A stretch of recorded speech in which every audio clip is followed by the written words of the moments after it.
to the teachers, listen for what they're asking for. I do not feel educators can afford to live in the community that we're teaching.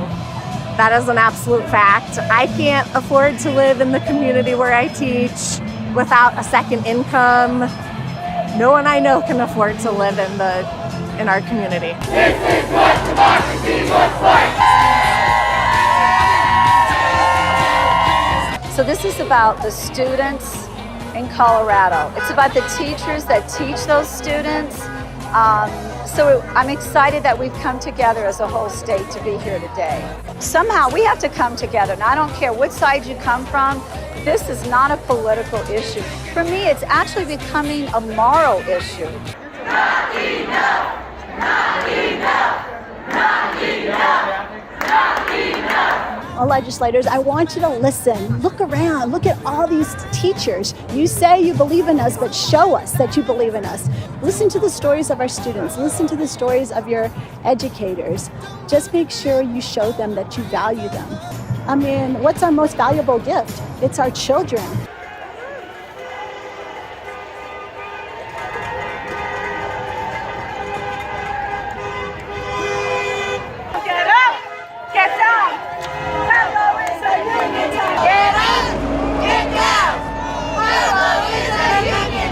None of us want to be here. We all want to be in the classroom where we're supposed to be with our students.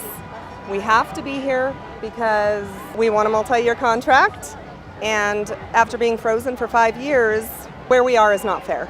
They're not being fair to us. A lot of teachers in this district work second or third jobs in order just to make ends meet and support their family. And this 2% cost of living adjustment, all it's supposed to do is keep up with inflation so that we can afford to live in the communities that we serve. The 2% is something we feel that we deserved on a financial level, but I think more as educators, it's something that we feel is more of on a respect for our profession. If we're not getting what we feel that we deserved as teachers and paraprofessionals, then I think that I know that we'll be back. My seniors know that when I decided to strike, that it wasn't about just me. It was about them. Teaching them a real life lesson that, again, you fight for what you believe in. You stand up for what you believe in. And in the long run, what's right should be done and will be done. And that's what we're trying to do here.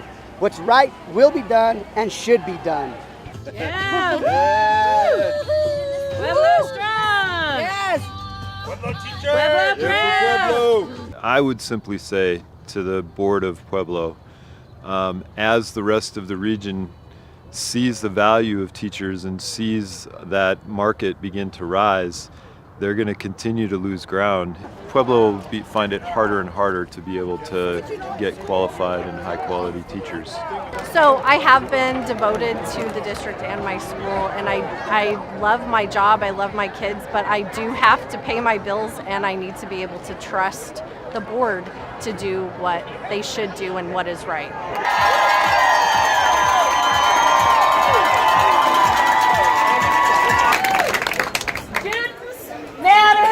Teachers matter, and to give our students the best, we need the best teachers, best parapros we can find in front of them every single day.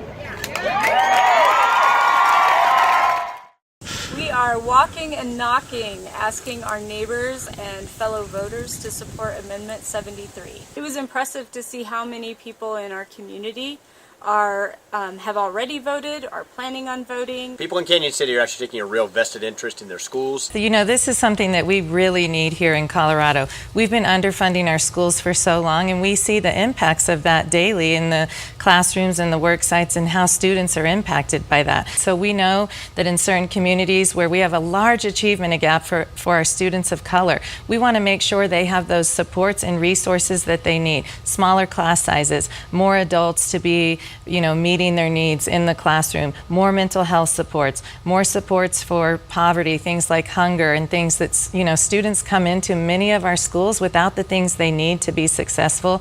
If we want to be that great Colorado state where we're attracting people here, we need to address those things.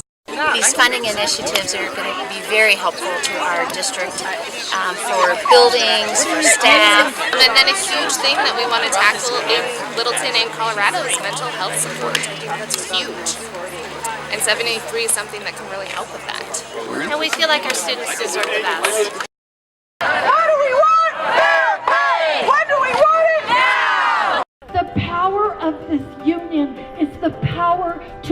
love someone else's child, to care about the future of Denver Public Schools.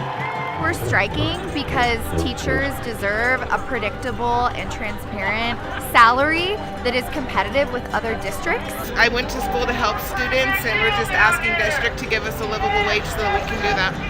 People aren't getting paid a fair wage, especially teachers, and it's time to bring up the wages so that we can survive economically. The district thinks they can wait us out.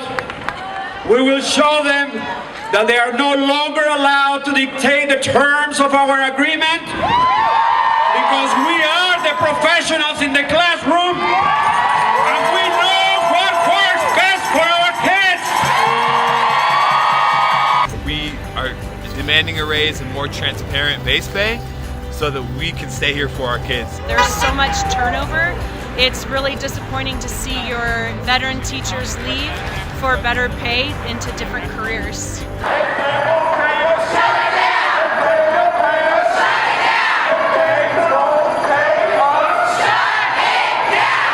So I am on strike because we deserve a base pay that's transparent and reliable. I am here because my students deserve more than teacher turnover every year or two because we cannot afford to work where we live. I would love to see DPS commit to a transparent base pay, invest in teachers, and do what they need to do to make sure that we are taken care of. Last spring, 17,000 educators from across Colorado walked out